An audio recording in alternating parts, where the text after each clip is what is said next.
తాకట్లో ఉన్న మీ బంగారాన్ని విడిపించి ఆ రోజు ఆన్లైన్ రేటుకి కొంటాం. Sharma gold company. Welcome to Suman TV. భారతదేశం బాగుపడలేదని ఎవరు చెప్పిరా? ఎప్పుడో బాగుపడ్డది. కానీ దాన్ని దోచుకుని తినే వాళ్ళ సంఖ్య వేరే ఉంది. అబద్ధం అంటారా ఇది?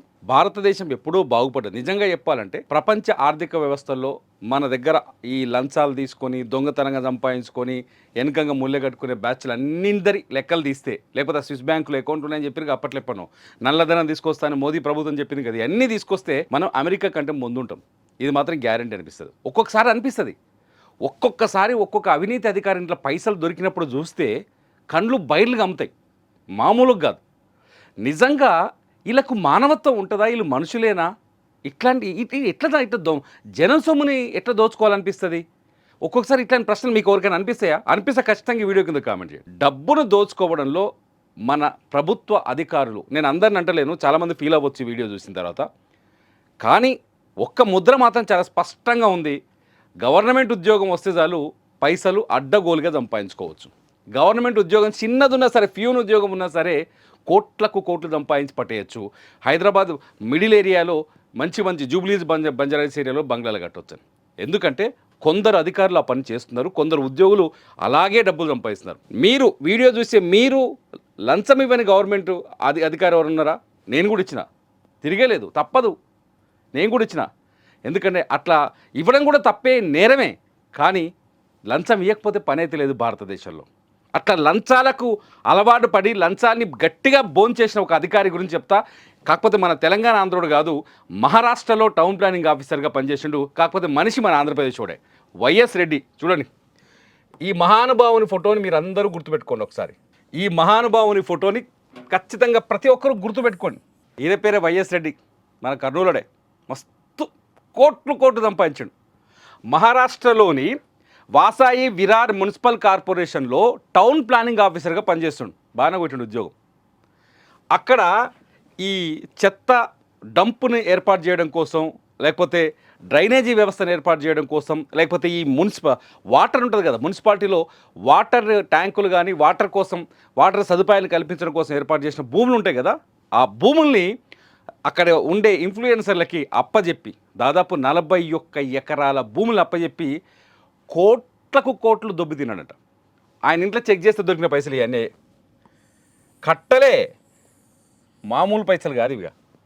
ఈడీ అని రాసిన చూసిన నిన్న ఎన్ఫోర్స్మెంట్ డైరెక్టరేట్ ఈ దాడి చేసింది. ఈడీ అని రాసి పెట్టుకురాలు కూడా మంచిగా డిజైన్ చేసి, బ్రీఫ్ కేసుల పైసలే, ఈ బ్రీఫ్ కేసుల పైసలే, ఈ బ్రీఫ్ కేసుల పైసలే, ఈ బ్రీఫ్ కేసుల పైసలే, ఈ బ్రీఫ్. పొద్దుగా లేచి టిఫిన్ చేద్దామంటే 500 రూపాయలు కూడా లేవు మన జేబులలో.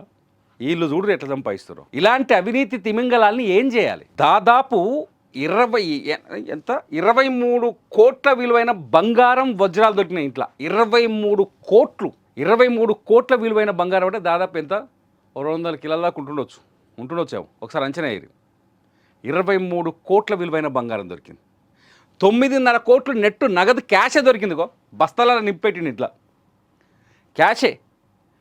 వైఎస్ రెడ్డి అని కర్నూలు 13 చోట్ల, మహారాష్ట్ర, హైదరాబాద్, అలాగే కర్నూలు 13 చోట్ల ఒకేసారి ఈడీ ఈయన పైన దాడి చేసింది.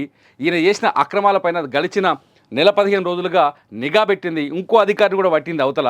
ఆ అధికారిని ఈయనను బట్టి కొడితే ఇంత సొమ్ము, అవినీతి సొమ్ము బయటకు వచ్చింది. గుట్టలుగా చాలా క్లియర్గా ఇక్కడ నేను ఒక విషయాన్ని చెప్పాలనుకుంటున్నాను. ఎందుకు చెప్తున్నా అంటే, అవినీతికి పాల్పడిన అధికారులకు శిక్షలు విధించడంలో భారతదేశం ప్రపంచంలోనే వెనుకబడి ఉంది పూర్తిగా. మన న్యాయ వ్యవస్థ ఎంత బలమైందని కావచ్చు, కానీ మన న్యాయ వ్యవస్థలో శిక్షలు విధించడానికి శిక్షలు మాత్రం చాలా పూర్గా ఉన్నాయి. దీని గురించి ప్రతి ఒక్కరు ఆలోచించాలి. ఎవడైతే జనం సొమ్ము తింటాడో వాడికి ఉరిశిక్ష వేసే చట్టం రావాలి. చైనాలో అవినీతికి పాల్పడే అధికారిని ఉరిదీస్తారు.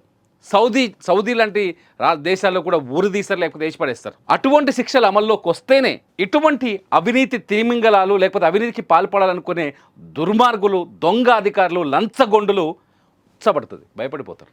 వీళ్ళకి ఆ పరిస్థితి రావాలని నేను కోరుకుంటున్నా. నేనేమనుకుంటున్నా అంటే, ఈ వార్తలో వీడు 1000 కోట్లు దొరికి చూపించాలనుకోవట్లేదు.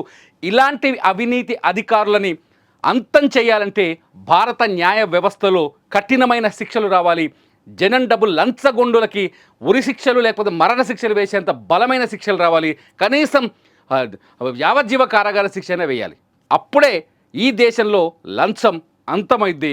అప్పుడే ఈ దేశం అభివృద్ధి చెందిన దేశం అది. లేదంటే మన పిల్లలు వాళ్ళ మనవలు పుట్టిందా కూడా ఇది అభివృద్ధి చెందిన దేశంగానే మిగిలిపోద్ది.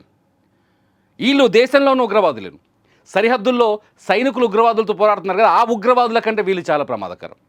ఇటువంటి అవినీతి ఉగ్రవాదుని అంతం చేయాలంటే ఏం చేయాలో మీరు ఈ వీడియో కింద కామెంట్ చేయండి. చూస్తూనే ఉండండి సుమన్ టీవీ.